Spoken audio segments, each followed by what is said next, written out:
I think that it's become too confusing, and people are, trying to figure out, do they fit, do they not fit?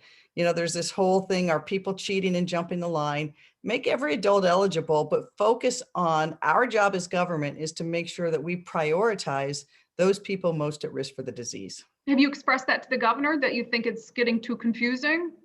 We've talked about it on a number of frames. I mean, I think that I think the way they set it up was the right way to do it, was just as we went in and out of phases in terms of businesses and reacting to the virus, making sure that we could get vaccines to the people who needed it most and setting up that phase system.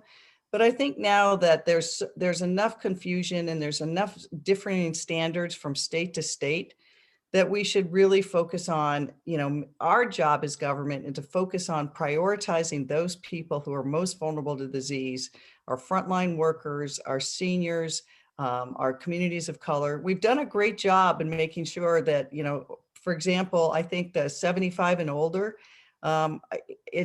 we've really done a good job on getting most of them vaccinated, and same with the 65 and older.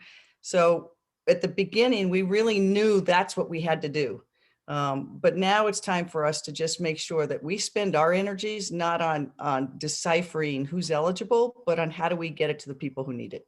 Yeah, just one follow-up on that, because it's also confusing though. If you open it just up, don't you still have to, on the back end, decipher who should go first?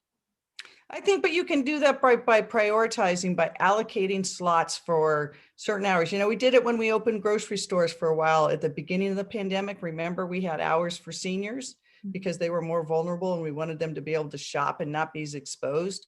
It might not have been as scientifically based as we now know, but I think that we've done a really good job in the city of Seattle by working with community-based organizations to make sure that those communities of color who've been excluded from a lot of the vaccines because of language barriers, no access to the internet, distrust of healthcare. We've done a good job of getting people vaccinated. So I think you can do both. I think you can allocate your efforts and slots to people who are most vulnerable and try to get as many people vaccinated as possible.